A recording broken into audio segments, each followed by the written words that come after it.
Olá, seja bem-vindo ao Smart SegCast. Estamos em mais um episódio para falarmos sobre tecnologia, segurança e muito mais. Hoje é um prazer receber novamente aqui Jefferson Diniz, CEO do Grupo Smart Seg, e Guilherme Guilhem, supervisor nacional de engenharia do Grupo Smart Seg. Boa tarde, bom dia, boa noite, pessoal, tudo bem? Tudo ótimo. Beleza, tudo certo. Sejam bem-vindos aí a mais um episódio. E gostaria de tratar alguns assuntos extremamente relevantes com os senhores, tá? Dentre eles, acredito que dá para a gente já começar com esse, que é a atuação a nível nacional do Grupo Smart Seg. Nos episódios anteriores, a gente falou muito sobre a história, né, da Smart Seg, de como a Smart Seg chegou, né, até aqui, né, que é ser uma empresa relevante no segmento dela. Hoje, uma empresa que atua já a nível nacional, mas gostaria de entender um pouco mais como é essa atuação. Nós temos uma piadinha interna dentro da Smart Seg que nós já atendemos aí todo o território nacional. E como é isso para os senhores, começando aí pelo Jefferson, como é esse sentimento de estar em todo o Brasil, atuando não apenas comercialmente, mas também tecnicamente? É uma alegria, né? Poder atuar hoje em todo o território nacional. E como você disse aí, nós já alcançamos todos os estados, né, da nossa nação. Então é uma alegria de certa maneira a gente pôde colaborar, seja com algum equipamento que nós vendemos, só equipamento ou equipamento e mão de obra. Saber que a gente já pôde colaborar aí de alguma maneira, seja com um órgão público ou privado, a gente fez acontecer aí, tem um pouquinho da Smart Seg em cada estado aí. Não, legal. A gente sabe que o Brasil é um país continental, extremamente regionalizado, então cada região tem as suas particularidades, cada região tem as suas pessoas, né, com diferentes compreensões sobre tudo, e a Smart Seg atuando com excelência, Guilherme, em todas essas regiões aí do país. Você, como nós já dissemos aqui nos episódios anteriores, um cara extremamente viajado, conhece a maioria das capitais do Brasil. Como é para você, né, ter essa expertise em atender essas regiões? Então, a gente tem esse desafio logístico aí, né, da nossa empresa, atender o Brasil todo e entender a sazonalidade de cada região, né, cara? Porque mão de obra é diferente em cada região. Hoje a gente tem a oportunidade de estar aí com bases operacionais em boa parte do país, né? Temos base operacional em Belém do Pará, em Aracaju, Minas Gerais, Rio Grande do Sul, São Paulo. É muita gente, né? Tem mais de 50 galera aí trabalhando para nós, com envolvimento direto e indireto com a gente, né?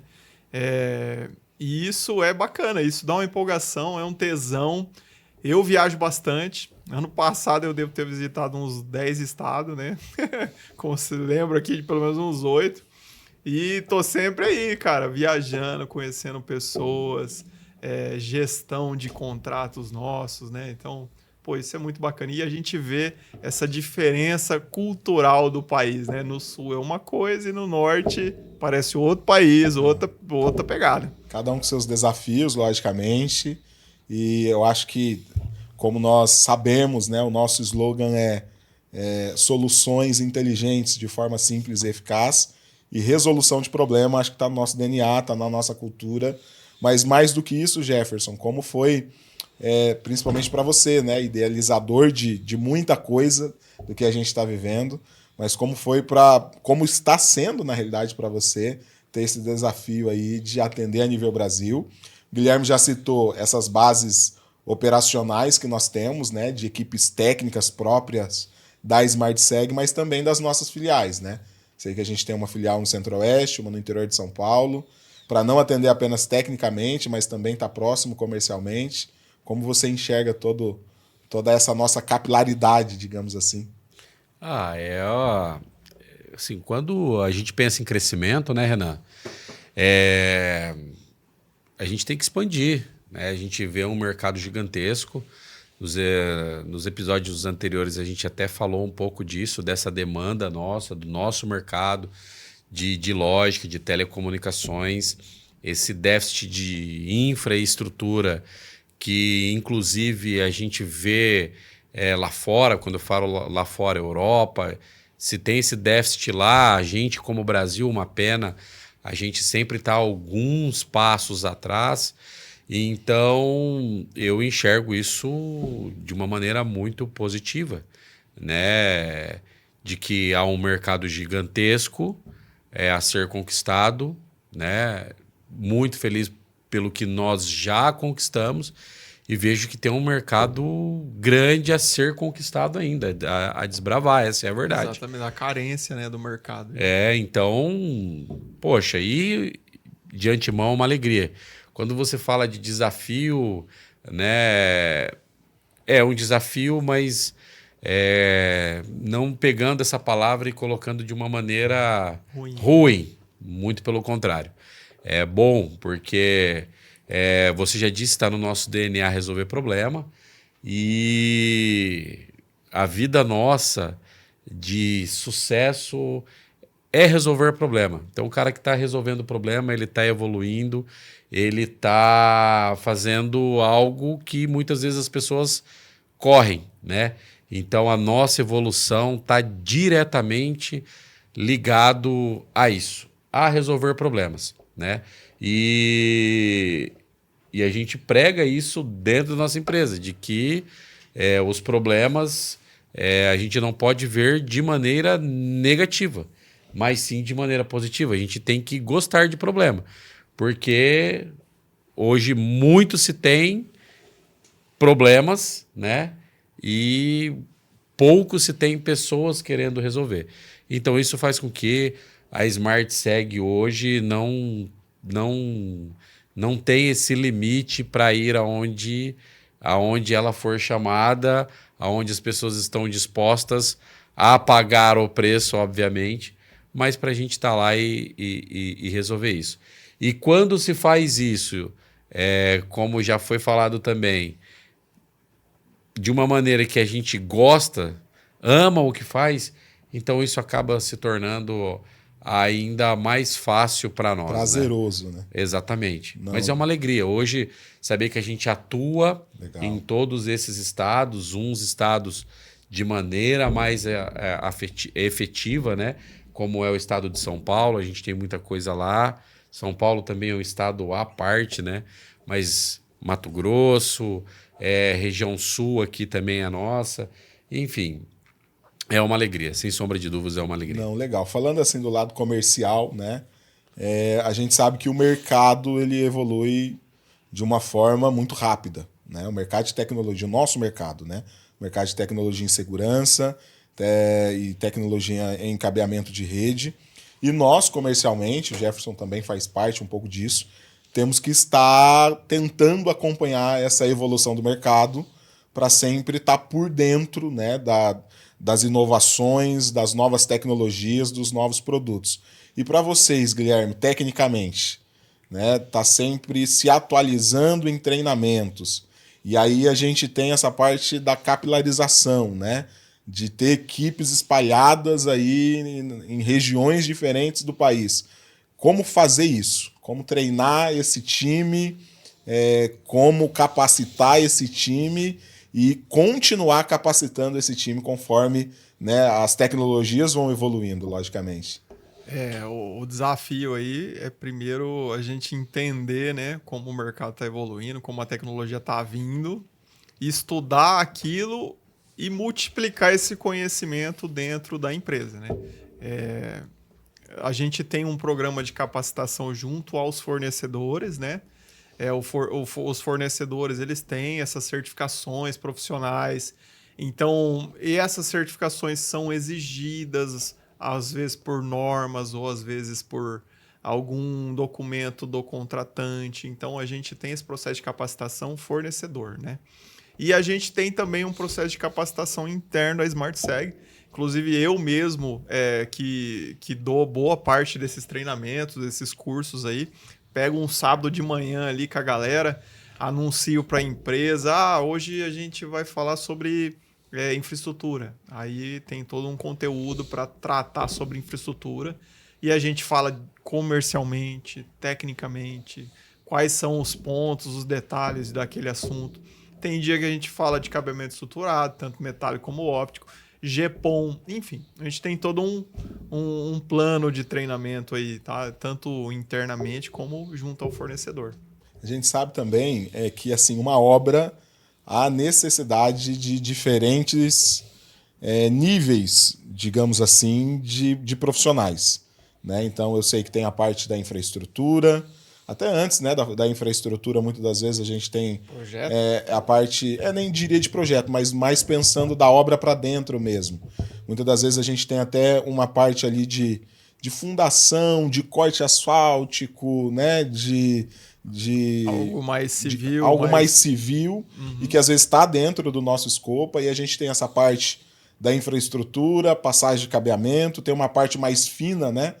Que eu sei que vocês chamam de uma parte mais limpa, que é a parte da configuração, e cada equipe dessa tem um certo nível para tratar com esses diferentes desafios dentro de uma obra, por exemplo. Antes da gente começar a obra, né, a gente entende tudo que vai demandar de recursos, tanto material como recursos humanos ao decorrer da obra, né? Então a gente já contrata as pessoas, né, pensando na aplicabilidade da pessoa, do recurso humano em cada etapa daquele projeto. Legal. E aí a gente tem, né? A gente tem pedreiros, serventes para fazer uma parte mais civil. Depois entram os eletricistas para fazer infraestrutura, cabeamento. E aí a gente tem os analistas de engenharia ou os nossos analistas técnicos, que faz parte de configuração, ajustes, treinamento de entrega, documentação.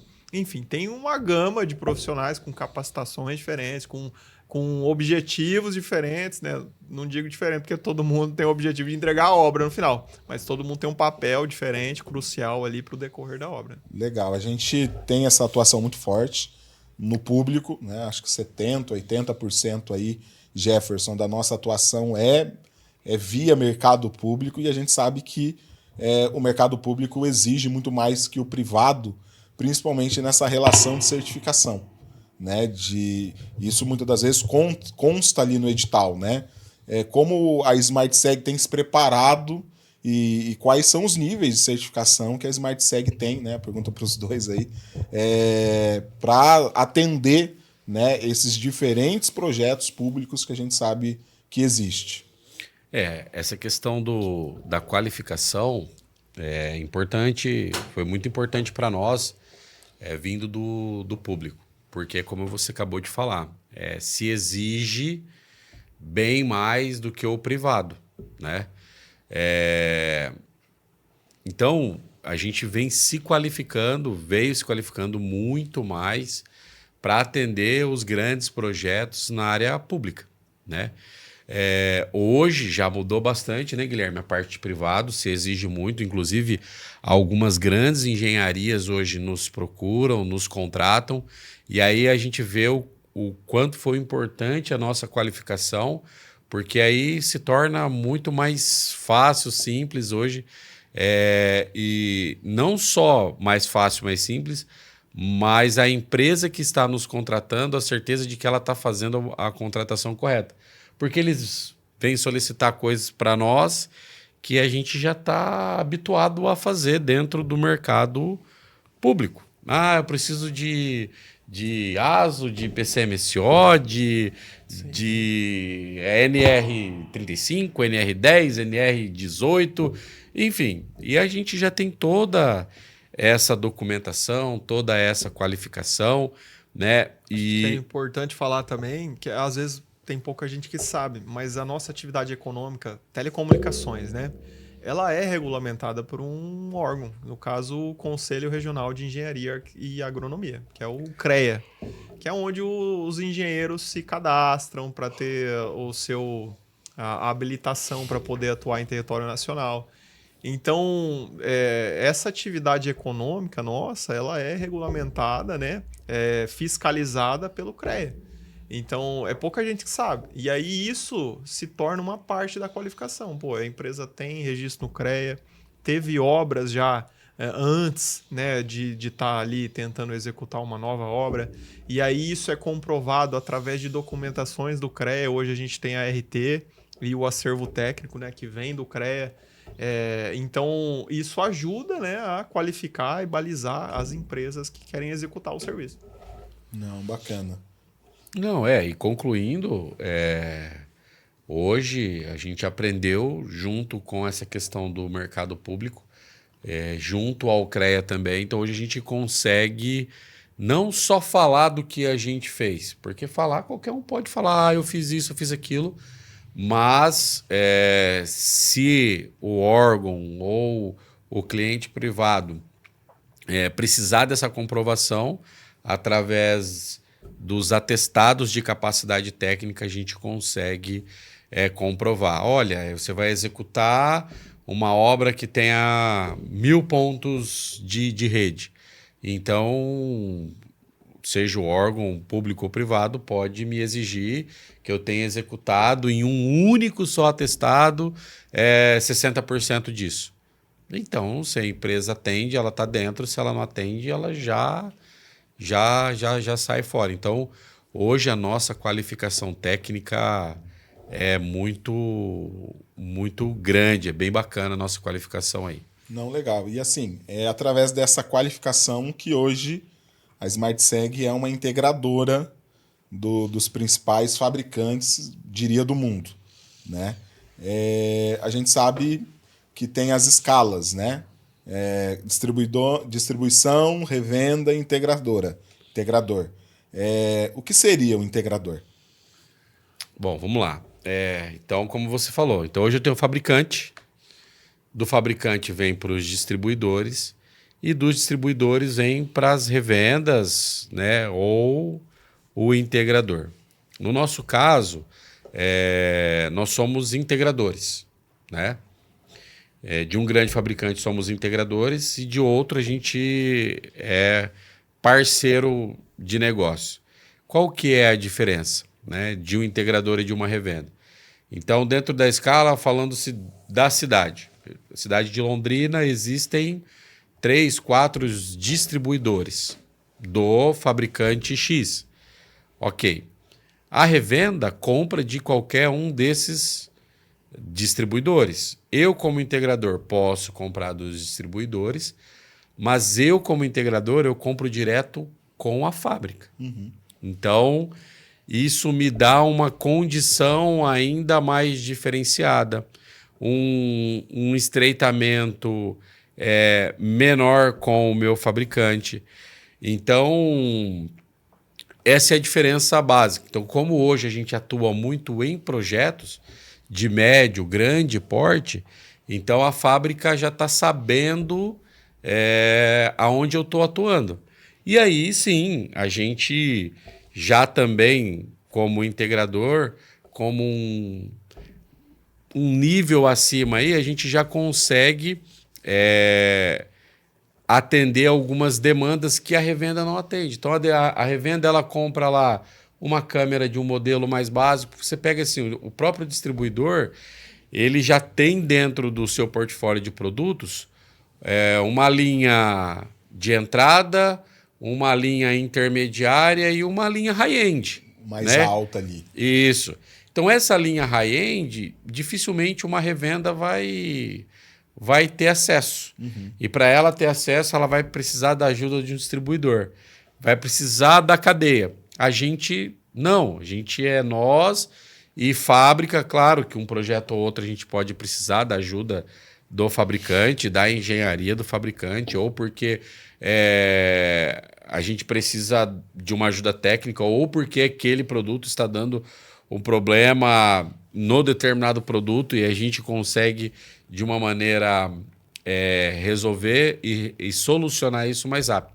Em resumo, integrador direto com fábrica e a revenda compra dos distribuidores. Entendi. Né? E quando a gente fala de projeto, como eu disse, a gente consegue trabalhar com essas linhas mais high-end. Né? É isso aí. Legal. Falando do integrador mesmo, né, que é essa, como você disse, essa empresa especializada para trabalhar com projetos não apenas de pequenos, mas de médio e grande porte. E vendo toda essa evolução, Jefferson, do mercado de segurança eletrônica, né? Como nós já vimos em outros episódios, você está aí já há um tempo, né? Como era o mercado de segurança eletrônica na tua época e o que você vê, né? Como está se tornando o mercado de segurança eletrônica nos nossos dias aí? É uma pergunta muito pertinente. Porque assim, hoje a gente falar segurança eletrônica, o cara já pensa na câmerazinha, filmando, pegando o ladrão ou coisa do tipo. Né? É assustador quando muitas pessoas se surpreendem quando eu falo, poxa, o cara hoje não instala mais câmera pensando no ladrão que vai pular na casa dele, vai entrar na casa dele, ou na empresa dele, muito pelo contrário. Hoje o sistema de segurança, o sistema CFTV que a gente fala, né, que vem de circuito fechado de televisão, o cara usa para gestão do negócio dele. Então isso que é bacana. Então, poxa, ô Jefferson, por que você tem hoje quase 60 câmeras dentro da SmartSeg? Porque eu tô achando que todos estão querendo me roubar o tempo todo? Claro que não. Né? Pode acontecer? Claro que pode acontecer. E alguns locais da empresa estratégicos eu tenho isso? Tenho. Mas é para controle. Poxa, isso daqui tem que estar em cima dessa mesa, nessa posição. Não pode tirar. Mas se alguém for mexer, eu quero ser avisado. Ou eu quero saber quem mexeu. Ou eu quero saber por que mexeu, por que tirou, né? Poxa, quantas coisas, né, Guilherme? A gente internamente já solucionou de órgãos públicos que a gente mandou a mercadoria e o cara falou, não recebi.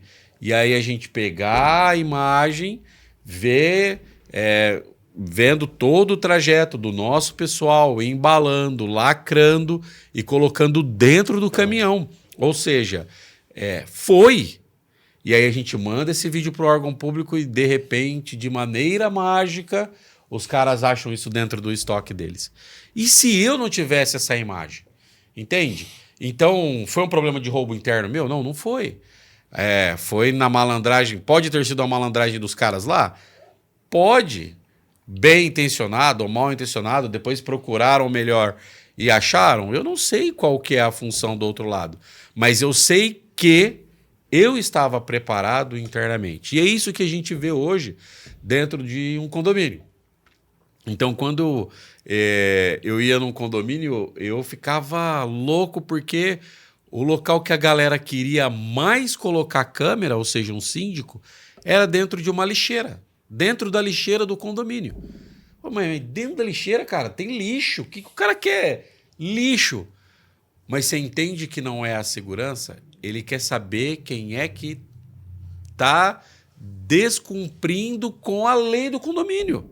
Aonde que era para estar o lixo orgânico, o lixo reciclado, o cara está colocando orgânico. Então, ou seja, é segurança que ele quer? Não, ele quer a gestão do negócio dele. Perfeito. Entende? Então é isso. Hoje, a evolução das câmeras, ela vem para isso. Né? Então, a segurança, eu diria que está aí entre terceira e quarta opção. E aí, sim, né? Com essa evolução que você me questionou, que a gente hoje coloca câmeras com N tipos de inteligência, depois o Guilherme até pode falar de maneira até mais aprofundada, porque é a área dele, né? Essas câmeras com essas inteligências artificiais, que daí ajudam ainda mais a vida do usuário, do cara na ponta, tirando o orgânico e inserindo a tecnologia. Então, uma gravação que o cara, sei lá, tinha que ficar ali por horas visualizando, de repente ele coloca um parâmetro, a cor da roupa do cara, a cor do veículo, a marca do veículo, aquilo de 10 horas de vídeo que ele teria que ver, 5 horas de vídeo, cai para 30 minutos. né? Então, a evolução hoje é gigantesca no nosso segmento. Falando propriamente de CFTV, Guilherme, como já foi citado aqui, você é o cara nisso. Referência nacional. Referência nacional em CFTV. O que a gente tem, né? De tecnologia em câmeras. O que as câmeras entregam hoje, né? Que, logicamente, não entregava no passado, mas o que é possível fazer com uma câmera hoje? Quais são as tecnologias que vem embarcada aí nas múltiplas câmeras que a SmartSeg vende? Eu peguei até o começo dessa questão de inteligência artificial, né? Que as primeiras que vieram era linha virtual e cerca virtual, né? Aonde eu uso isso? Todo mundo lembra, né? Assim, é uma linha virtual na imagem da câmera e se um determinado corpo ultrapassa essa linha, e aí você configura se vai disparar um alarme a hora que cruza a linha do lado A para o lado B, ou do lado B para o lado A, ou bidirecional, enfim. Aí, se algum corpo atravessa essa linha, ou entra dentro de uma cerca virtual, que nada mais é que 4 linhas, né, circulando no perímetro, vai disparar um alarme. Então, as primeiras inteligências artificiais vieram assim. Eu lembro que a gente colocava isso, coloca perímetro, ainda, né? Muito em cima de muro, perímetro. Sim. Para meio que não substituir, mas dar um apoio ali em relação à cerca elétrica. A gente até fez para resolver um problema num condomínio. O cara queria saber...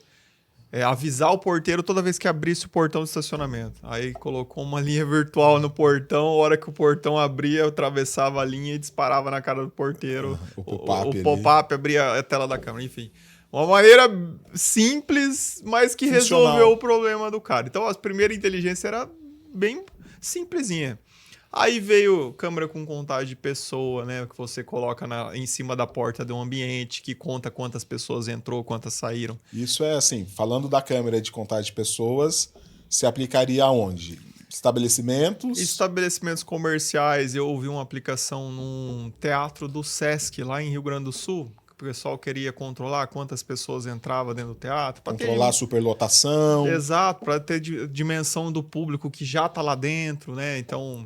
Enfim, eu sei que dá para colocar também, Guilherme, em refeitórios. Sim, de empresas, indústrias, né? Também. Às vezes para ter esse controle de quantas pessoas... Qualquer ambiente assim que você tem que ter um controle ocupacional, isso se encaixa, né?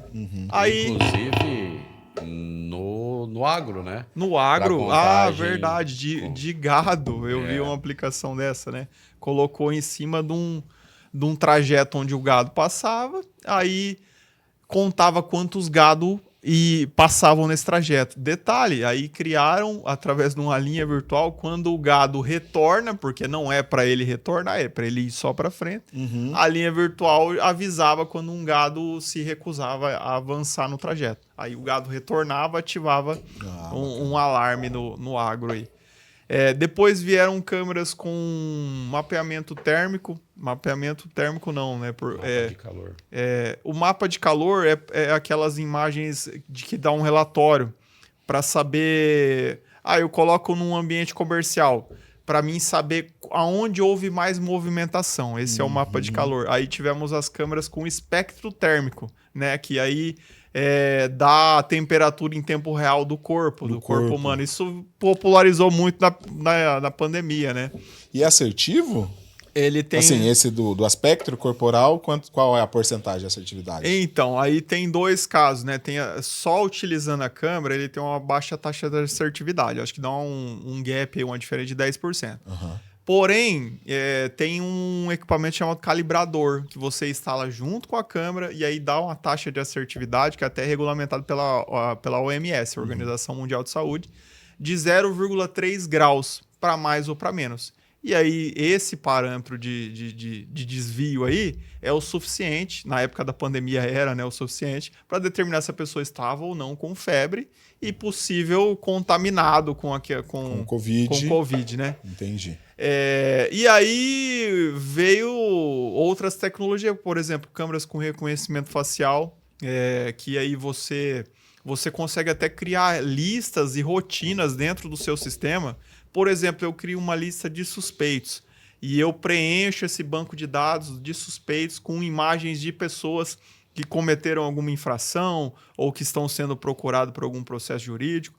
E aí, toda vez que essa pessoa cruza uma câmera com reconhecimento facial, A câmera cruza com o banco de dados e essa pessoa está registrada lá, me dispara um alarme no meu sistema. Veio junto com o reconhecimento facial, leitura de placa, né, LPR que a gente chama, que daí você lê placas de veículos e faz um banco de dados dessas leituras. E assim como as câmeras de reconhecimento facial, você consegue criar bancos, né, listas diferentes, para você gerenciar melhor esse sistema, né? Tem um veículo roubado, cadastra lá em veículos roubados. Se esse veículo cruzar uma câmera, vai disparar um alarme dentro do nosso sistema, vai avisar o operador. Bacana isso, que daí você vê o tamanho que evoluiu, né? Hoje temos algumas secretarias de segurança pública estaduais, né? Posso citar até a de São Paulo e do Paraná, que eu tive envolvimento aí. Ano passado eu participei de 2 projetos, né? Que a gente integrou as câmeras de leitura de placa no sistema da segurança da Secretaria de Segurança Pública. E aí a Secretaria de Segurança Pública, ela tem informação de quando um veículo passa por esses sistemas que a gente instalou, entendeu? E aí isso expande em nível estadual o tamanho do sistema da Secretaria de Segurança Pública, porque daí ela junta vários pequenos sistemas e faz um sistema muito maior. Foi roubado um veículo lá na capital de São Paulo capital. Uhum. Esse veículo passou, por exemplo, em Dracena. E Dracena tem um sistema. Um exemplo só. Passou lá um veículo roubado e tal.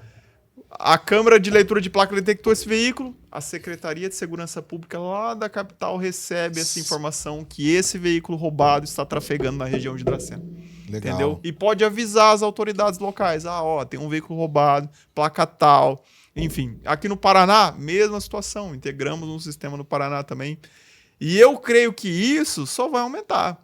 E aí fica até um gancho. A gente instalou esse sistema numa cidade de 15 mil habitantes, cara. Eu vejo isso muito em cidades, né? Assim, hoje eu vejo tanto o reconhecimento facial como as câmeras com tecnologia LPR, assim, vejo no mercado privado, mas vejo muito mais no mercado público, né? Para cidades ou órgãos e tudo mais. Isso é efetivo realmente, independentemente do tamanho da cidade. Uma cidade com 5 mil ou 500 mil, 1 milhão de habitantes, faz sentido ter.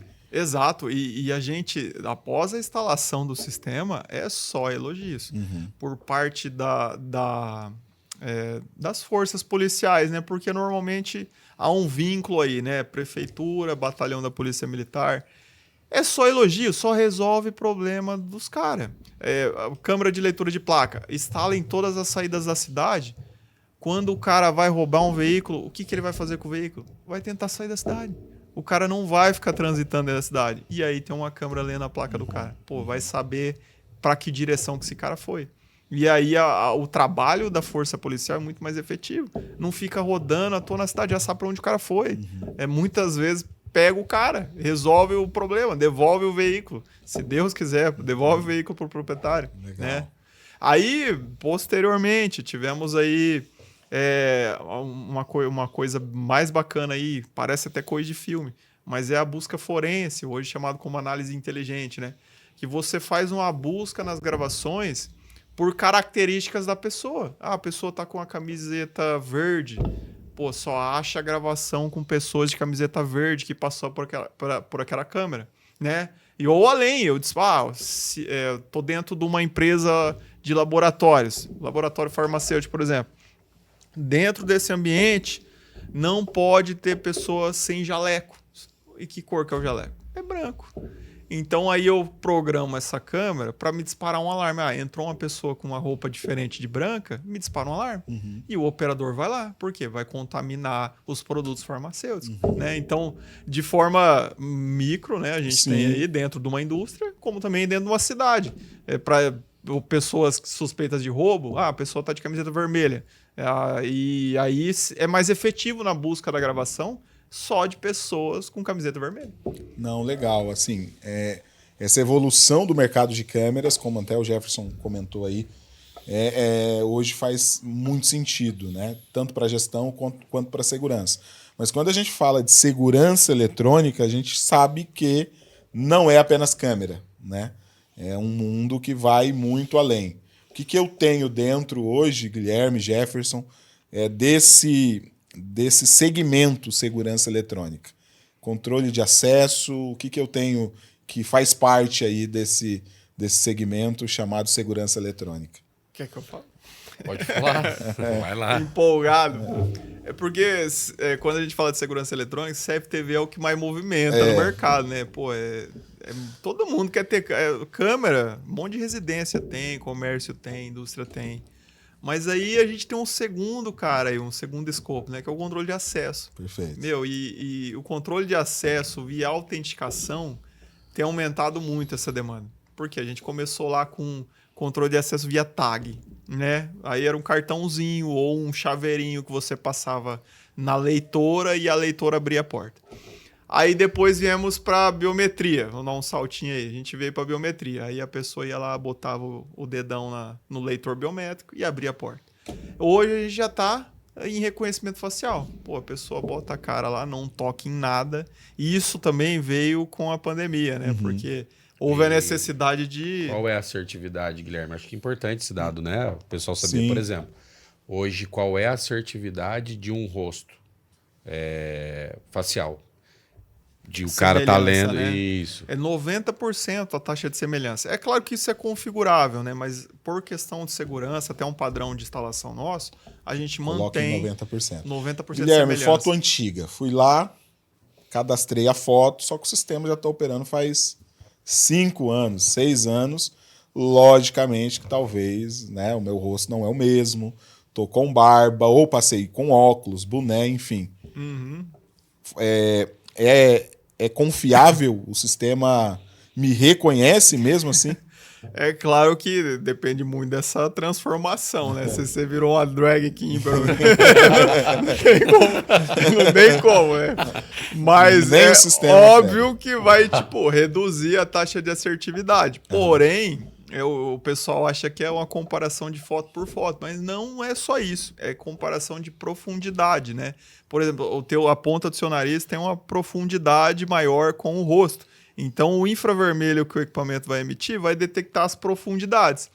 E essas profundidades tendem a não mudar com tanta grosseria. Facilidade, né? Porque aí a gente tem a distância dos olhos, o nariz, a distância entre os olhos e o nariz, a distância da boca e o nariz. Então, tem certos traços do rosto da pessoa que não mudam, mesmo se a pessoa engordar 50 quilos. Porém, tem, né, pessoas que mudam drasticamente. A taxa de assertividade cai. Talvez o equipamento vai ter um pouquinho mais de dificuldade para ler o rosto da pessoa. Coisa que, normalmente, os equipamentos com uma foto adequada, com um fundo branco, bacana, bem cadastrado, recente, a pessoa botou a cara em questão de milissegundo, reconhece a pessoa. Porém, aí, com essa alteração toda, foto antiga, foto mal posicionada, talvez leve 1, 2 segundos para reconhecer. Ou chega ao ponto de realmente não reconhecer e ter que recadastrar. Perfeito. É isso que o Guilherme falou, é legal, porque os maiores problemas, né, Guilherme, que a gente enfrentou em implantação no início, hoje não mais, porque a gente fala isso com muita clareza e evidencia isso muito bem, é justamente a questão de tirar a foto, né, Guilherme? O cadastro. O cadastro. O cadastro é a cereja do bolo. Fez o cadastro bem feito, o sistema é sucesso. A gente dá toda uma orientação, né? Porque tem essas recomendações. Na hora de tirar a foto, tem que enxergar as duas orelhas, o fundo tem que ser branco, para que a pessoa se destaque. Legal. Não pode estar fazendo careta, rindo. Recomendamos tirar o óculos também. Mas não tem problema, o sistema reconhece, às vezes, de óculos, de máscara, de boné. Só quando... Já vi casos até que a pessoa de capacete, só pela distância dos olhos, reconhecer o olho do cara. E aí que eu gosto dos clientes chatos, né? Perdão aí, gente. Os caras ficam em cima. Não, eu quero saber. Aí o cara entrou. Não, eu quero ver. É o cara mesmo? É o cara mesmo? Não, esse aí é o Emerson. Eu quero ver se é o Emerson que passou. Aí o cara olha no cara. Não, é o Emerson. É o Emerson mesmo. Porque ele acha que assim, tá liberando pra qualquer rosto. Não, foi o Emerson que passou. é o Emerson que tá aqui. Liberou pelo rosto do Emerson, né? Então aí a gente até gosta desses caras. Que os caras Além do pensam. controle de acesso, o que a gente tem mais nesse escopo aí? A gente tem alarmes também, né? Alarmes. Alarme, tanto alarmes residenciais, comerciais, alarmes por detecção de movimento, né? E a gente tem os alarmes de incêndio, alarmes perimetrais. Aí vem tecnologias novas, né, em alarmes perimetrais. Por exemplo, era comum cercas elétricas, né? Aí, a hora que disparava a cerca elétrica disparava um alarme lá na central, enfim. Aí, hoje, a gente tem um tal de cabo microfônico, né? É um cabo microfônico que é ligado numa central que detecta vibrações nesse cabo microfônico. E é interessante que essa central é ligada num ananômetro, que parece aqueles negócios de aeroporto que fica detectando o vento, para que o vento e as condições climáticas não interfiram na detecção do equipamento, né? E muitas vezes, cara, a gente vê que qualquer balançada na cerca assim já dispara o equipamento. E às vezes não precisa ser nem efetivamente na cerca. Pega uma picareta, dá uma picaretada no chão, o cabo microfone detecta, porque teve um deslocamento de massa de ar muito alto e acabou vibrando um pouco o cabo microfônico. Depois do cabo microfônico, a gente tem também os cabos ópticos, que faz ele tem uma atuação muito parecida com o cabo microfônico, né? Porém, o cabo microfônico faz isso através de sinais elétricos.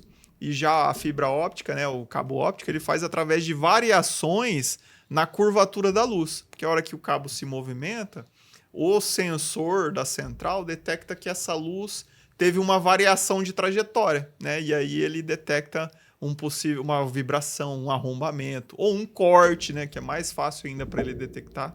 Enfim, isso é alarmes perimetrais, né? Legal. Temos um mundo aí. Mas assim, sou uma indústria, Jefferson, sou um condomínio, consultoria grátis aqui da SmartSeg. O que não pode faltar no meu sistema de segurança eletrônica? Quero proteger o meu condomínio, quero proteger a minha indústria. O que nós recomendamos aí? Quais os tipos de equipamentos que você instalaria se você fosse, né, instalar, né, do zero aí um projeto? Bom, você falou de indústria, né? Primeiramente, projeta. Então, isso, claro, a gente já deixou mais do que claro isso nos episódios anteriores aí. Depois, na sequência correta, eu diria câmera. Então, colocar câmera em pontos estratégicos que a pessoa queira cobrir, né? Então, não só pensando na segurança, porque o que a experiência me diz e que é claro, enfim. Então, o cara imagina 30 câmeras na empresa dele. Ele termina aí com pelo menos 50% a mais. No mínimo, sendo econômico, porque aumenta. A primeira coisa que o cara tem em mente é a questão, como a gente já falou, né? Segurança. Mas ele vai entender que serve para gerir, seja a empresa dele, o condomínio. Então, eu preciso ter câmera no lixo? Não, cara, não preciso. O que o cara vai me roubar dentro de um lixo? Teoricamente, nada. Então, você concorda comigo que não é para segurança. Sim. É para gerir o negócio dele. Eu quero câmera no estacionamento do meu condomínio. Por quê? Porque alguém pode riscar o carro de alguém, pode murchar, pode fazer alguma maldade, enfim. Então, como eu disse, a câmera vai muito além. E detalhe importante, né? Eu uso câmera para minha segurança, sei lá, tá em quinta ou sexta opção. Eu moro hoje num condomínio fechado e eu tenho lá 20 e poucas câmeras. Meus amigos falam, você é maluco. Mas não é isso, eu tenho para gerir a minha casa. Em que sentido? Pô, tem 3 moleque. Pô, os moleque bombando, saúde lá em cima. Eu viajo, como que eu acompanho meus moleques? Câmera. Então usa a tecnologia ao meu favor. Sim. Pô, eles têm que estar dormindo 9 horas, 9h30 da noite, horário que a gente dorme. Estão acordados por quê? Acesso às câmeras. Tô nos Estados Unidos, tô na China, tô olhando a molecada, né? E aí já ligo pelo Alexa se eu precisar, porque fala, Horário de dormir, cara, vão dormir. Tchau, vaza. Enfim, o que eu estou fazendo? Estou gerindo a minha casa, estou governando a minha casa mesmo estando longe. Então você entende que não é para segurança, né? Então, câmera, não pode faltar. Aonde o cara achar que é importante, se ele tem dúvida, na dúvida, coloque, porque ele vai colocar. Lembra daquele projeto que a gente pegou numa empresa de agro aí? O projeto veio pra gente, tinha 8 câmeras no projeto. A hora que o cliente foi vendo a necessidade dele, a gente terminou o projeto com 90. Hoje tem mais de 100, né? 200, tá chegando a 200 câmeras. Então você entende? Então, enfim, mas por quê? Porque o cara quer gerir. E aí o próprio cliente começa a ver algumas demandas, que já aconteceu. Poxa, aqui, inclusive nesse cliente, lembrando dele, eles têm uma escadaria que interliga um prédio no outro. Então, qual era o medo deles? E eles colocaram, uma escadaria nada a ver. Eles colocaram câmera, inclusive nos lances da escada, por quê? Questões de abuso sexual, de, sei lá, eu nem me lembro o termo. Assédio sexual, exatamente. De assédio nas escadarias. Ou seja, para o cliente colocar é porque já teve em algum local ou nesse mesmo local. Uhum. Então, câmera, primeiro ponto aí. Tem que ter. Tem que ter. Então, é inevitável. E aí entra tudo já as tecnologias que o Guilherme falou. Segundo, o controle de acesso. Eu acho que hoje é básico também. Então, o cara ter o controle de acesso da entrada da empresa dele. Inclusive, hoje, a maioria desses controles de acesso já tem como integrar no sistema de cartão ponto do cliente. Então, legal. O mesmo sistema já faz a integração. Então, controle de acesso. Depois, obviamente, ou até mais importante, controle de acesso, o alarme perimetral, que é de extrema importância, né? Hoje o cara entra na empresa, eu consigo ver pelas câmeras, mas depois que o cara entrou, roubou tudo, também não me adianta muita coisa eu saber quem é o cara. O cara já me roubou. Enfim, o alarme perimetral ajuda em que sentido? Em conjunto com a câmera, ele dispara, ele faz barulho, ele incomoda. Então, de repente, o cara tá com câmera, pensando aí no quesito segurança agora, o cara baixa um boné, ele entra, não consigo reconhecer, mas o alarme vai fazer barulho, vai chamar em um monitoramento, o monitoramento aciona a câmera, consegue saber aonde o cara tá, em que andar, ou seja, coisa do tipo. Então, alarme perimetral de extrema importância, aí entra uma cerca elétrica e assim sucessivamente. Acho que o Jefferson, você deixou um gap aí importantíssimo. Tendo todas essas tecnologias, né? Não adianta eu colocar tudo se eu não tiver uma pessoa para operar que seja capacitada.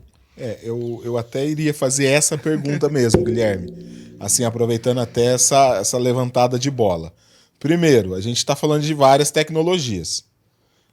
Tem muita gente que, poxa, o Jefferson, o Guilherme está falando que eu preciso de tudo isso aqui. Eu vou precisar gerenciar tudo isso. Eu vou ter que ter um computador para cada coisa, um sistema para cada coisa. A gente sabe que hoje a gente consegue integrar todas essas tecnologias e gerenciar por um computador só, por um sistema só. Por um software. Por um software. Isso. Tá? E a outra pergunta, talvez o porteiro, o vigilante, porque já aconteceu comigo, de a gente às vezes chegar num condomínio, numa indústria, e o cara ficar extremamente preocupado pensando que a segurança eletrônica substitui o efetivo. Então, até que ponto é verdade isso também, né? Que vem para substituir pessoas. Então, a primeira pergunta seria essa. A gente consegue gerenciar todas essas tecnologias por um software só. E a segunda, a gente precisa do humano ainda para fazer o gerenciamento ou ajudar todo o gerenciamento dessas tecnologias?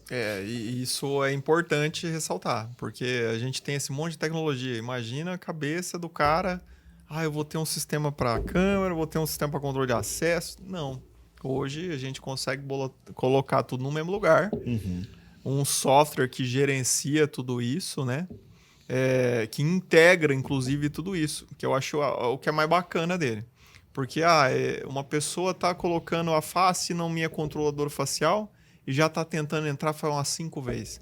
Pô, isso já dispara um alarme que faz a câmera daquele local abrir na tela do operador. E aí o operador consegue tratar aquilo. É uma pessoa que está tentando violar o ambiente? Ou é uma pessoa que era para entrar, mas o sistema não está reconhecendo a face dela? Entendeu? Uhum. E aí eu falei num ponto-chave aí, o operador, né? Porque o que a gente vê muitas vezes não é desqualificando as pessoas, mas normalmente o porteiro, o vigilante, ele tem um nível de instrução um pouco mais básico. Às vezes nem entende muito de informática. Então, assim, esse monte de tecnologia vem para ajudar esse cara. Mas, em contrapartida, a gente precisa que esse cara se qualifique e aprenda um pouco sobre o que ele vai mexer. Porque, até falando desse caso que a gente contou aqui, cerca perimetral por cabo microfônico, câmera no perímetro inteiro do cara, software integrando tudo, controle de acesso por reconhecimento facial. O cara pulou a cerca deles, entrou num salão de festa, roubou uma TV e saiu com a TV nas costas. E disparou o alarme na tela do operador. Cortou o cabo microfônico. Um monte de câmera filmou esse cara. E aí disparou o alarme na tela do operador. O operador fechou. Não trotou nada. Ligou pro supervisor dele. A tecnologia fez a parte dela. Tudo, mas aí o humano... Pô, o cara... Então não substitui. Não substitui. Se complementam. Se complementam, exatamente. Mas facilitam a vida desse cara. Mas um parêntese aí, né? Então, que eu acho que é bem válido falar. A gente precisa do orgânico. O orgânico, ele é necessário. Só que a gente tem visto que é diminuído drasticamente. Então, por exemplo, a câmera, ela não dorme, ela não tem recesso, ela não tem férias. Esses sistemas, ela pode parar, sim, obviamente. Esse caso que o Guilherme falou foi bacana porque... a câmera deu todos os sinais, o sistema deu todos os alarmes que a gente tinha configurado. E no dia seguinte o cliente ligou para nós apavorado. Poxa, mas não funcionou, não sei o que, não sei o que. Eu falei, a única pergunta que eu fiz para o cliente, falei assim, olha, você viu a câmera, o seu vigilante, ele viu as ações?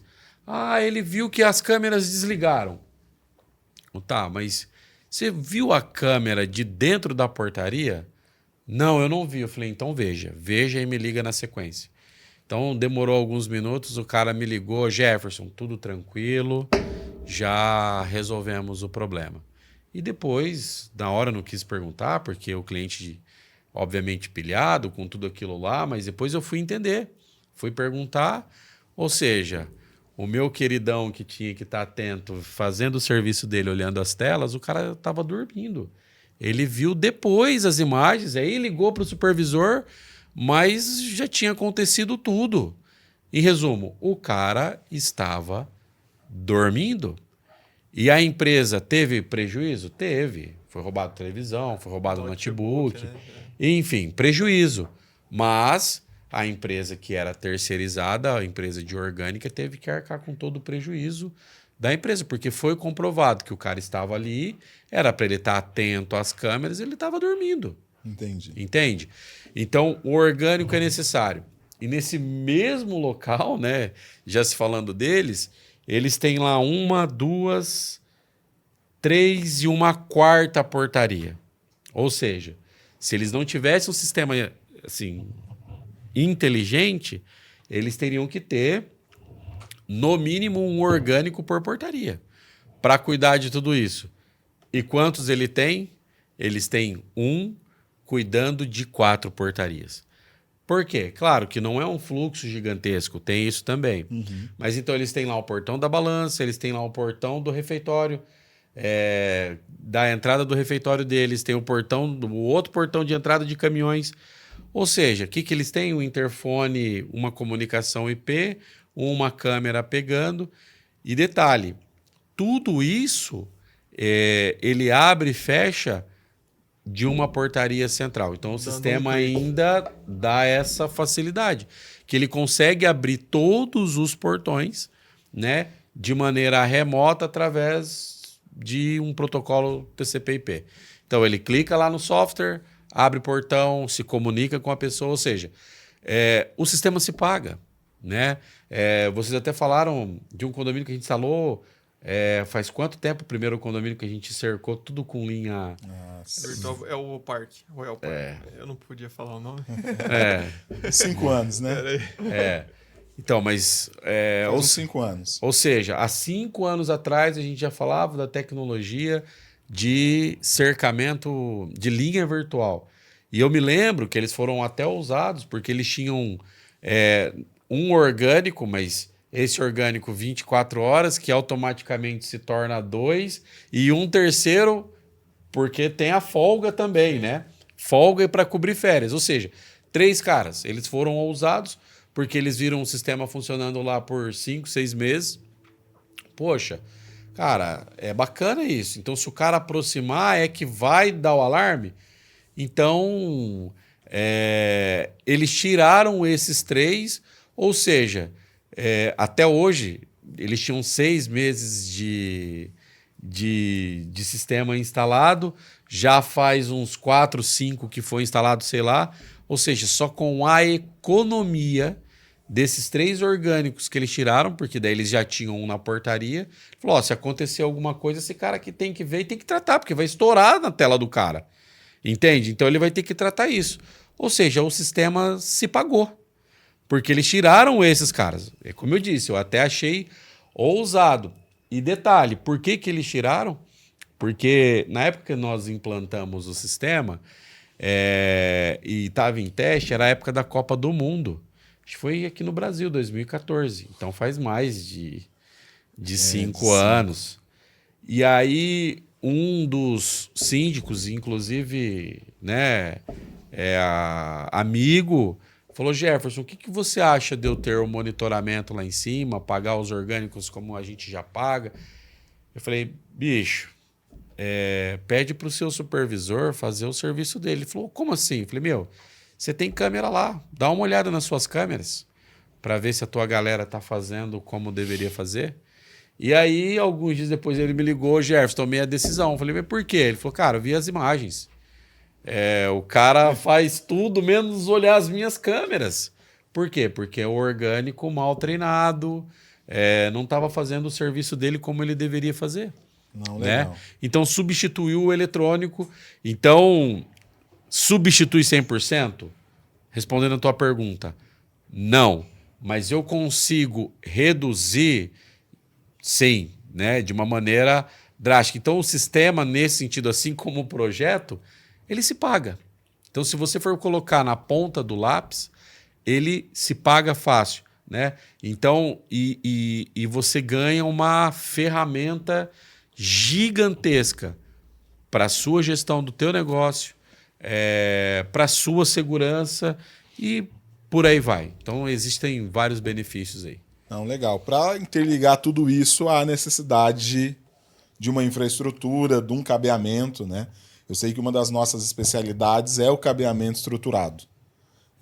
Mas, assim, para quem não entende, para quem está se familiarizando agora com o termo, qual é a diferença entre o cabeamento estruturado para o cabeamento não estruturado? O cabeamento estruturado é uma execução de infraestrutura de redes seguindo normas e padrões de alto conceito. Legal. No caso da SmartSeg, a gente segue normas até internacionais, até porque é um grande parceiro de negócio nosso. É o maior fabricante de cabos do mundo. Então, eles trazem essas normas de fora, né, essas exigências de fora, e a gente, através dos nossos programas de capacitação e certificação, temos que absorver esse tipo de norma para que, além, né, a gente dê até em nossos projetos 15 a 25 anos de garantia em todo o cabeamento. Então, tem 25 anos de garantia até 25 na infraestrutura. anos. Legal. Tudo que é passivo na rede, cabo, conector, enfim, esses materiais têm 25 anos de garantia, desde que executado através das normas e conceitos de boas práticas de instalação de cabeamento estruturado. Aí, voltando à sua pergunta, que é o cabeamento estruturado? São práticas e conceitos de boas práticas de instalação de cabeamento de rede, infraestrutura de rede. A gente segue essas normas e aí a gente vê a diferença, né, do que é estruturado e que não é estruturado. O estruturado tem projeto, todos os pontos são identificados, todos os pontos têm uma trajetória já descrita, todos os pontos são protegidos por uma infraestrutura, todos os pontos seguem padrões e normas específicas. E na hora do cliente ver a entrega ou precisar fazer uma manutenção, uma expansão, ele tem tudo isso documentado de forma estruturada.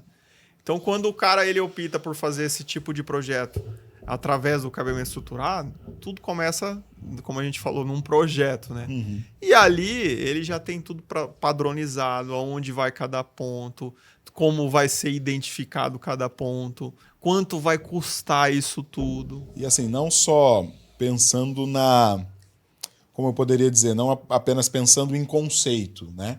Mas na prática. Quais são os principais diferenciais para o cliente ali saber, né? O meu cabeamento não é estruturado. É bem visual.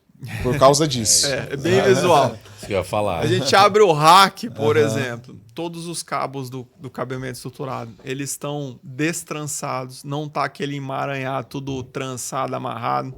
Eles estão penteados. Então, se eu precisar fazer uma manutenção... Claro, tudo isso que eu vou falar daqui para frente é norma. A gente só está seguindo a norma, nada mais do que isso. Então, aí se eu precisar fazer uma manutenção nesses cabeamentos, um cabo rompeu, vou precisar tirar um cabo. Ele não vai estar trançado com os outros cabos. Eu tiro ele fácil. Coloco de lado aqui, tiro ele, vou lá, passo outro. Todos esses cabos eles estão presos por velcro, não é nem fita Hellerman, que a gente vê muito por aí em projetos não estruturados, né? Porque a fita Hellerman você enforca o cabo e acaba danificando o cobre que tem dentro do cabo. Então aí a gente usa velcro, que é algo macio, que não danifica o cabo. Na ponta desse cabo, em ambas extremidades, é importante falar, ele está identificado, tem uma etiqueta em volta do cabo. Identificar, esse ponto, ele está no patch panel B, né? Se o rack tiver mais de um patch panel, está no patch panel B, na porta 21. Né? E lá na outra ponta vai estar a mesma identificação. Patch panel B, porta 21. Isso agiliza uma manutenção, por exemplo. Manutenção, né? Na hora de ativação desse ponto, o cara quer que esse ponto seja uma telefonia, por exemplo, em vez de rede. Em vez de ele ligar num switch, ele vai ligar numa central telefônica ou na parte de rede de telefonia dele.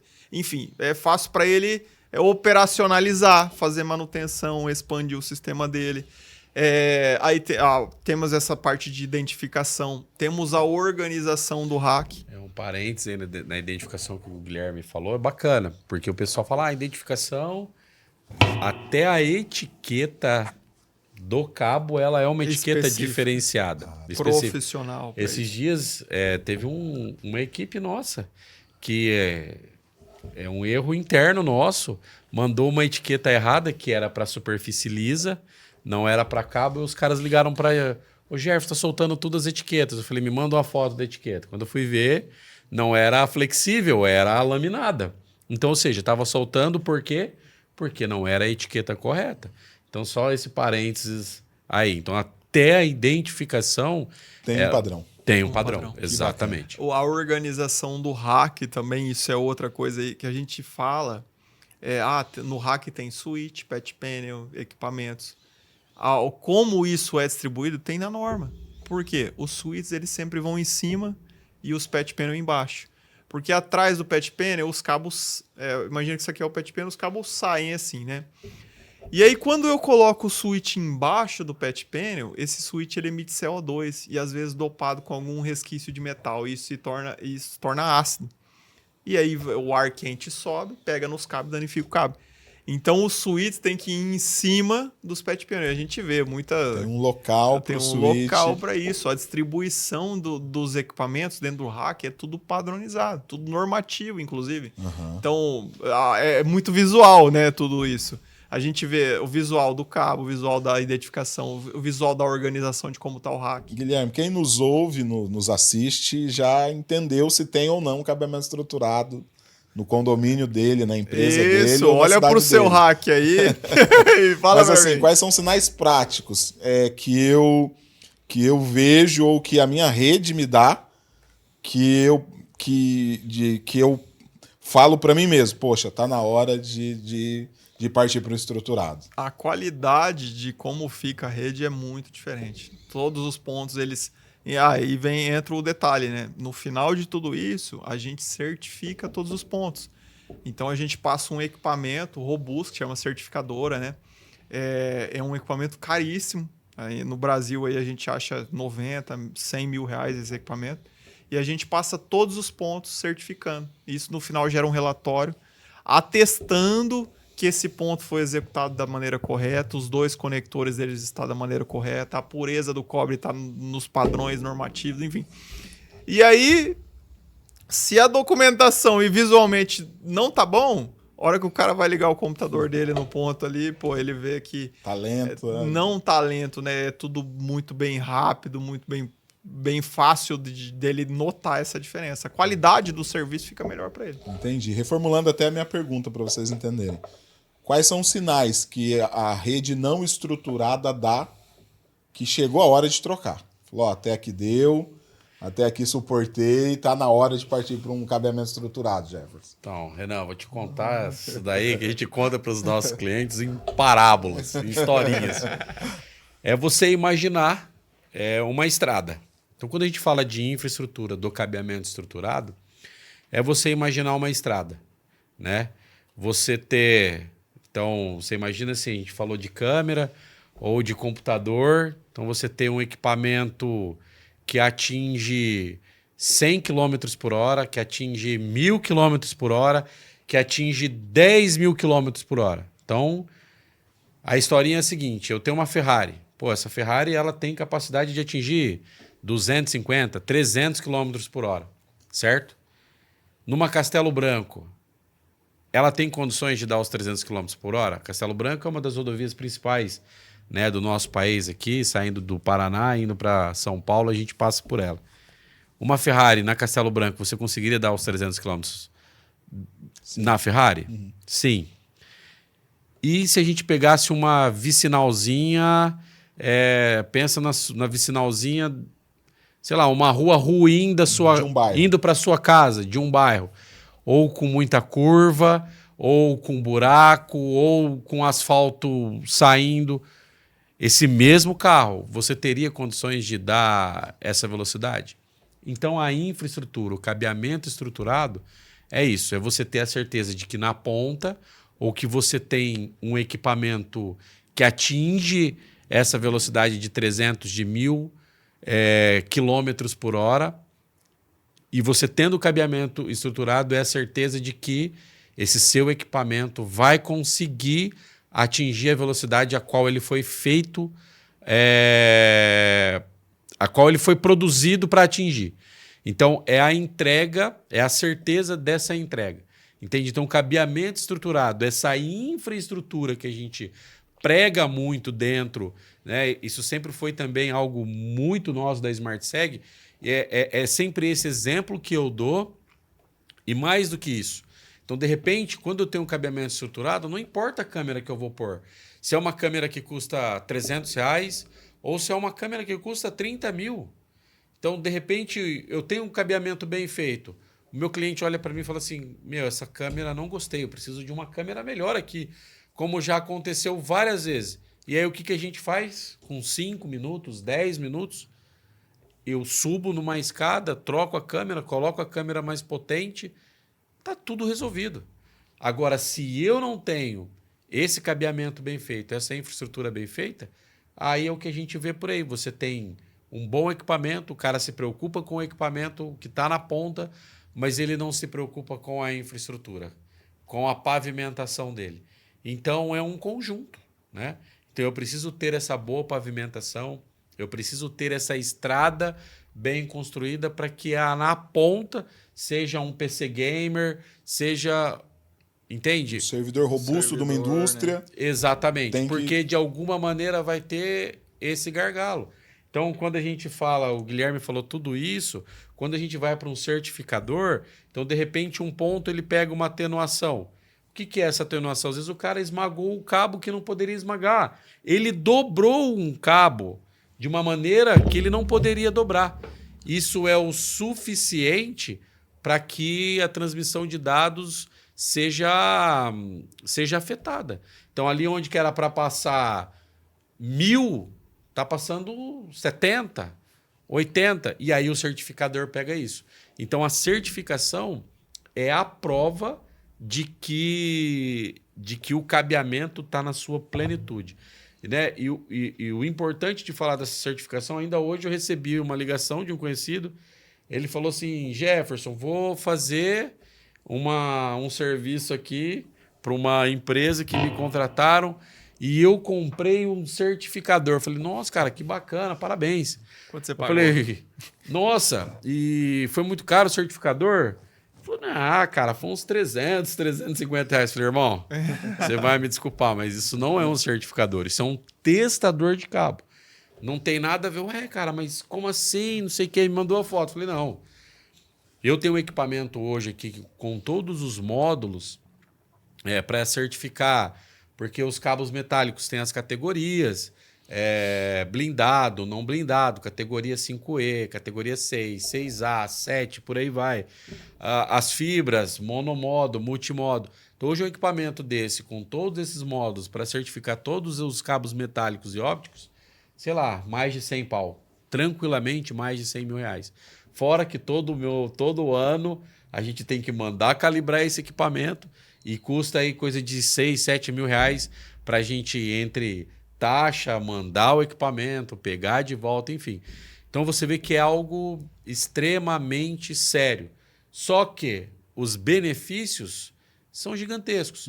Então a gente já tem aí provando cabeamento há mais de 8 anos e que a gente só vai lá para substituir a câmera, por exemplo. Legal. Não tem problema.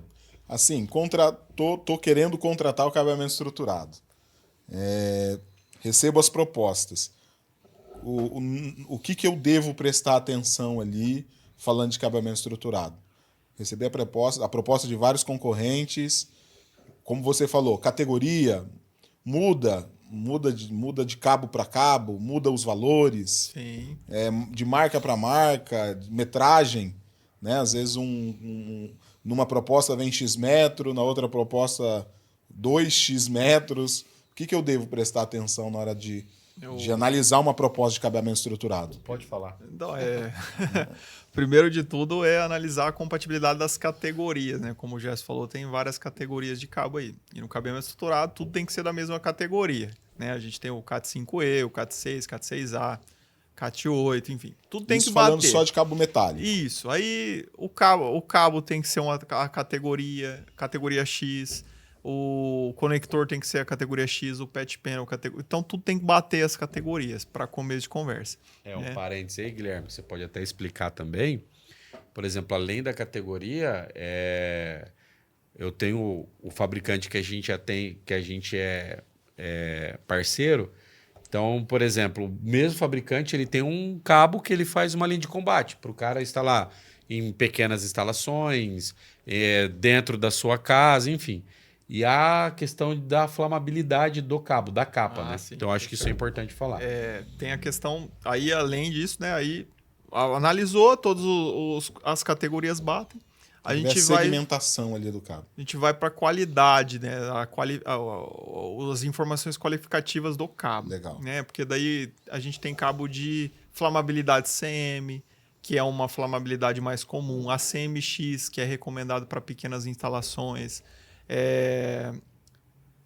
Temos aí a CMP, que já é uma linha premium, uma flamabilidade um pouco menor, mas ainda é um cabo inflamável. E aí temos o alto padrão do mercado, que é o LSZH, Low Smoke Zero Halogen. É um cabo que não emite fumaça, ele não tem... Ele praticamente uma flamabilidade nula, né? Então, na hora de aplicar esse cabo, a flamabilidade, a classe dele tem que bater com o ambiente que ele vai ser instalado, né? Porque, por exemplo, eu não posso instalar em fosso de elevador um cabo CMX, por exemplo. Teoricamente, isso é contra a norma. Não posso instalar numa eletrocalha sem cabo CMX, que é um cabo de alta flamabilidade. Então aí tem esse tipo de norma e conceito para a gente pensar também, né? No final, para o cabeamento ser estruturado, toda a linha tem que ser certificada. Então isso tem que constar na proposta, né? Enfim, eu acho que é isso. Não, legal, bacana. Quando você questionou a diferença, né? O cara anotando. Nós que somos especialistas, né, em CFTV, hoje no mundo, o maior tráfego de dados de informação é de stream de vídeo, né? E quando a gente tem uma infraestrutura atenuada, de má qualidade, o stream de vídeo sofre ruído. Então aí numa câmera de vídeo ela vai ficar com ruído, ela vai ficar com travamento. Se o cabeamento não for bem feito, a gente nota isso na qualidade do serviço que a gente está trafegando nesse cabeamento. Porque assim, a gente, né, Jefferson, tá mais nessa área comercial, a gente sempre pega propostas que na hora da definição dos equipamentos, o cliente ali ele tem uma atenção máxima em fazer a melhor definição, em colocar, né, na proposta os melhores equipamentos, das melhores marcas, mas aí chega na parte da infraestrutura, do cabeamento, não define marca, não define categoria, não define qualidade. Então isso afeta diretamente um sistema, por exemplo. O equipamento é sim importante, mas é como o Jess falou várias vezes. A infraestrutura, cara, é um negócio primordial. Até porque se você pensar de maneira lógica, o equipamento hoje ele é top, mas daqui uns 2, 3 anos já não é. A infraestrutura não, meu brother. Vai durar por anos ali e você vai trocar o equipamento e a tua infra vai ficar ali. Teoricamente ela tem que ficar ali, né? Se é um cabeamento estruturado executado pela SmartSeg, ela tem que estar ali 25 anos, meu amigo. Então, você vai trocar o equipamento várias vezes, mas a infra é bom você investir nesse momento, porque é o que vai ficar por anos ali. Não, legal. E assim, falando de cabeamento estruturado, hoje a gente vê em alta o GPON. Qual é a diferença de uma rede GPON para uma rede convencional, por exemplo? E o GPON, né, a gente sabe que era algo muito distante, vamos dizer assim, né, dos clientes finais, era algo mais de provedores, e hoje já está dentro do nosso mundo aí, Sim. Atendendo indústrias, grandes e pequenas cidades também, condomínios. Qual a diferença básica do GPON para uma rede convencional, por exemplo? O GPON ele vem ganhando muito espaço aí em cabeamento estruturado porque ele dá a opção de você reduzir muito os custos de implantação e manutenção, né? O preço da fibra óptica, todo ano a gente vê que tem até caído, se for ver, né? E se a gente comparar, a fibra óptica custa X, o metro, né? Uhum. E o cabo metálico vai custar uns 3X. A fibra óptica, às vezes você vai passar, para você fazer um ponto GPON, né? Você passa uma fibra e lá na frente você divide ela. O cabeamento você ia ter que passar 8 cabos, 16 cabos. Então, a redução de custo de implantação é muito maior. E além, a quantidade de tráfego que você passa na fibra, né? É maior que o cabo metálico. Um ponto GPON, ele atinge download aí de 2,56 gigas, né? Já o cabo metálico ele tem a limitação, né? Para grandes projetos, é claro, tá? Porque tem a limitação de 1 giga. É claro que o Cat6 atinge até 10 GB, mas em condições específicas, né? Cat6A, 10 GB. Isso, em condições específicas ali, com uma distância limitada. Agora o GPON não, cara. O negócio foi feito para atingir 20 km sem repetidor, porque eu ainda posso pôr um repetidor no meio e atingir 40 km. Repetidor não, amplificador, né? Uhum. E isso, ainda chego lá, eu ainda divido em vários pontos. Então, na hora de eu fazer uma infraestrutura, em vez de eu ter que passar uma infraestrutura de 1 polegada para passar 9 cabos metálicos, eu passo uma fibra. Aí faço uma infraestrutura menor, né? Em vez de eu ter que fazer um eletrocalho, que nem o exemplo que a gente citou no nosso episódio anterior aí, em vez de eu ter que fazer uma eletrocalha de 500 milímetros, a gente passou 8 fibras lá, cara. A eletrocalha fica aquele negócio gigante com 8 fibras dentro. Porque era para ser um projeto em cabeamento metálico, a gente conseguiu converter para GPON, né?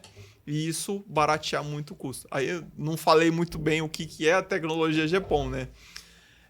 A tecnologia GPON é você atender, né, pontos a longa distância através da fibra óptica.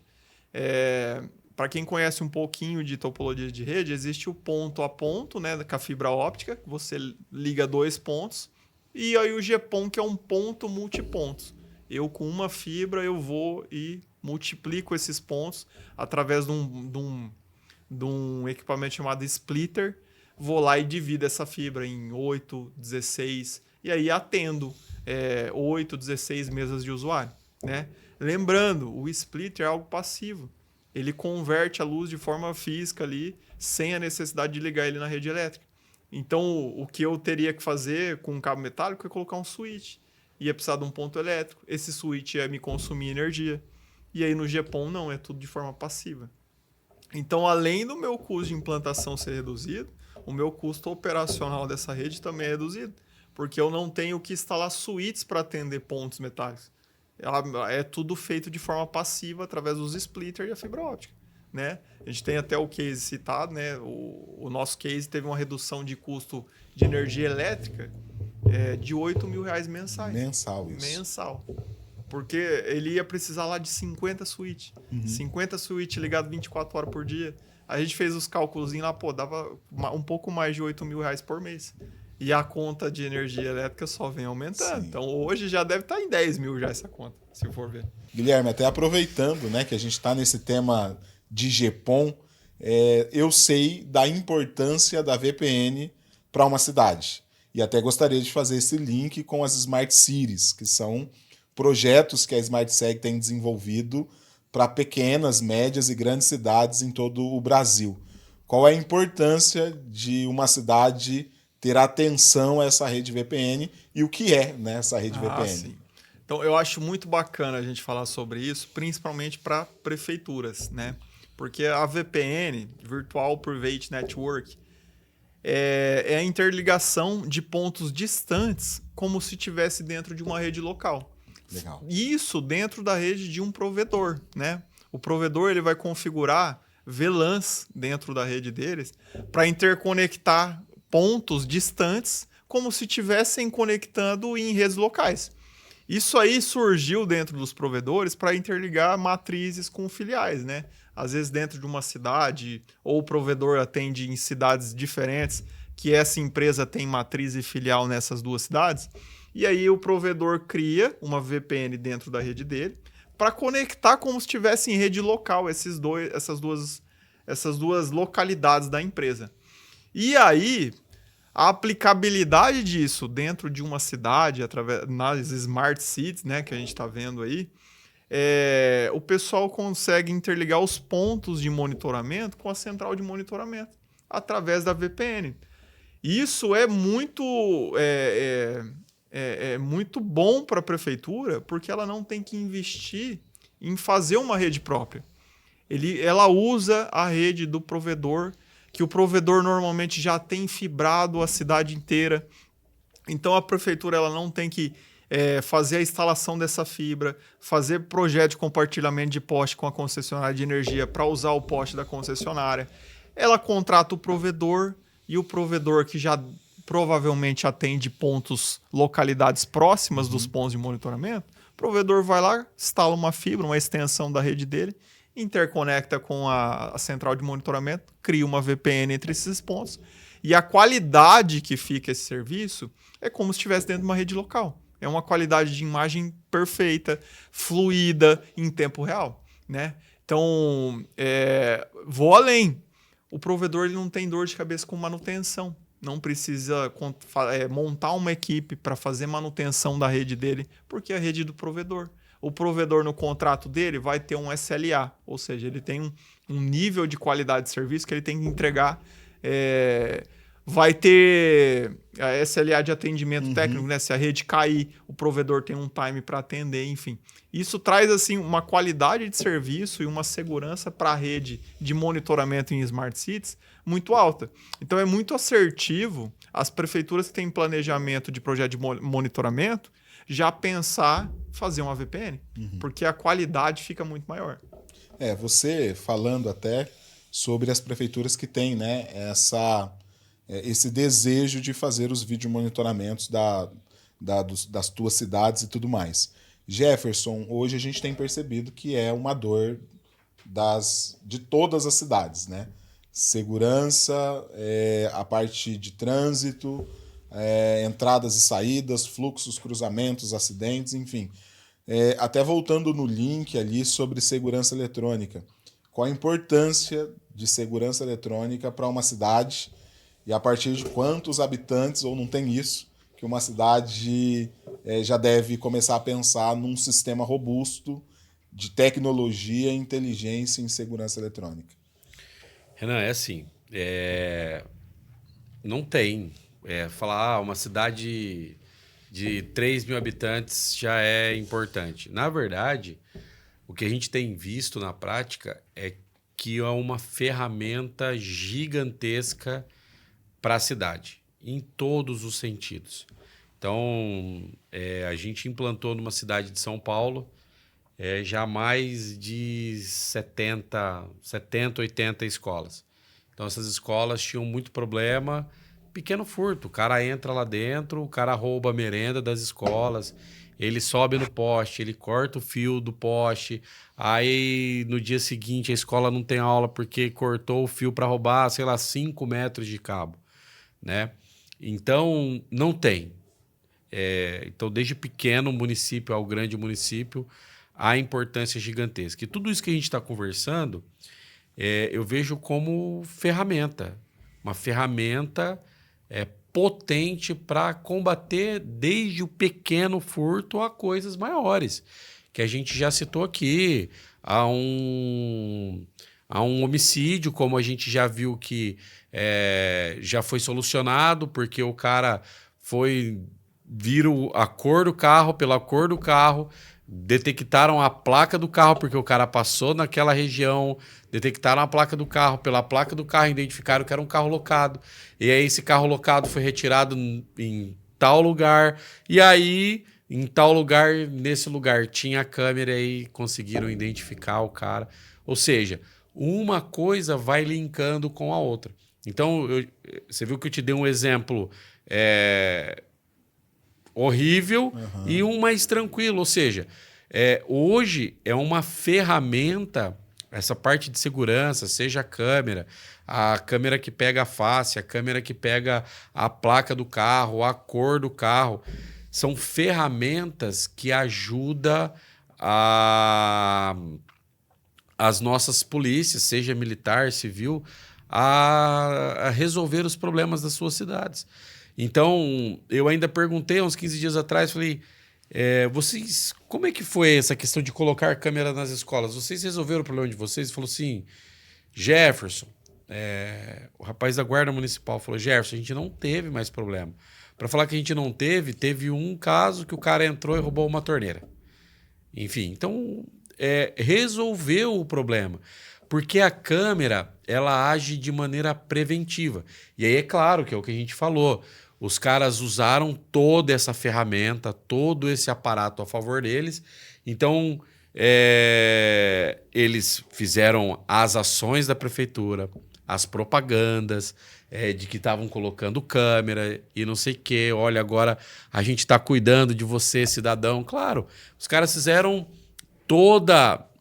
fizeram a política deles, todo o marketing, mas de maneira intencional. Legal. Para quê? Porque o cara tá assistindo ali, o ladrão que tá assistindo fala, já era, e, enfim. E aí colocou. E agora eles conseguem identificar isso. Conseguem identificar se o cara é do bairro, se não é, e, enfim. Então, com essas ações, eles diminuíram praticamente, pelo que eles me falaram, a zero as ocorrências nas escolas. E se eu coloco nas UPAs? Nas UPAs. Então, se o cara é acostumado a falar ou bater boca com um servidor público, ele vê a câmera e fala, agora os caras estão me filmando. Então, não vou mais destratar esse servidor público. Ou, o contrário também, o servidor público, que era acostumado a maltratar o cidadão de bem, então ele, poxa, agora eu tenho câmera, se eu maltratar esse cara também, eu posso ter problema. Então, é isso que a gente vê nessa questão da câmera, né? Não só da segurança, mas dentro do prédio público, seja na educação, seja na área da saúde, vem fazendo com que as pessoas fiquem mais atentas às suas ações, tanto a pessoa de bem como o ladrão, a pessoa que está mal intencionada também. Quando eu falo a pessoa de bem, porque, poxa, eu sou um servidor público. Eu não posso estar num dia ruim, meu, e de repente eu possa vir a maltratar um cidadão que está ali para receber um atendimento. Tá? Mas quando ele se dá conta que ele tem uma câmera ou algo do tipo, então ele vai pensar 2 vezes antes de fazer ou de maltratar aquela pessoa. Então, é só benefícios, né? E eu costumo dizer que a câmera ela age muito, mas muito de maneira preventiva. E como o Guilherme disse alguns minutos atrás, não tem como mais voltar atrás. Então, qual que é a ideia de tudo isso? Cada vez nós termos mais essas ferramentas, né? E essas ferramentas cada vez mais integrada, que esse para mim é o pulo do gato. Essa integração com outros sistemas de maneira local, depois de maneira estadual e depois federal. Ou seja, estado se comunicando com os municípios do estado, depois estado se comunicando com outros estados e depois isso para uma esfera federal. Ou seja, né, roubou o meu carro, eu jogo isso para um banco de dados que a gente chama de blacklist, a placa do meu veículo, e se esse carro passar por algumas dessas câmeras que faz essa leitura de placa, eu vou saber para onde que esse carro foi. Ó, esse carro saiu sentido região sul. Pô, região sul, o cara vai para tal e tal local.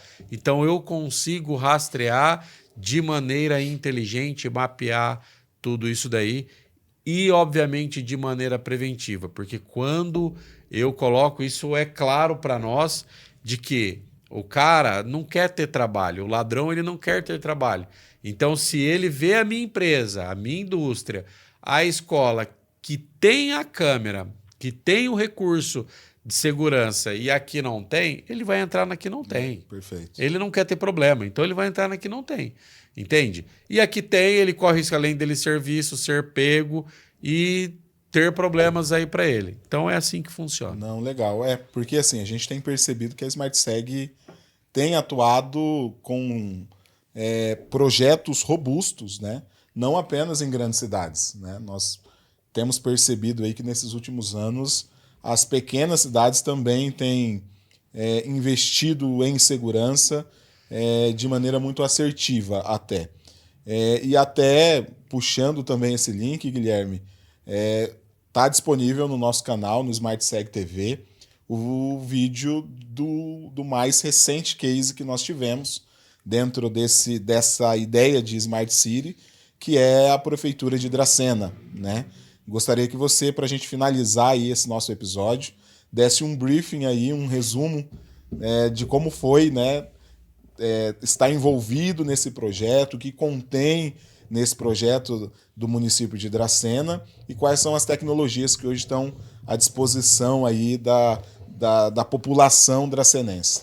O projeto de Dracena foi um desafio enorme pra gente, mas que, assim, coisa boa. Só traz coisa boa, assim, sensação boa. Até arrepia falar de Dracena.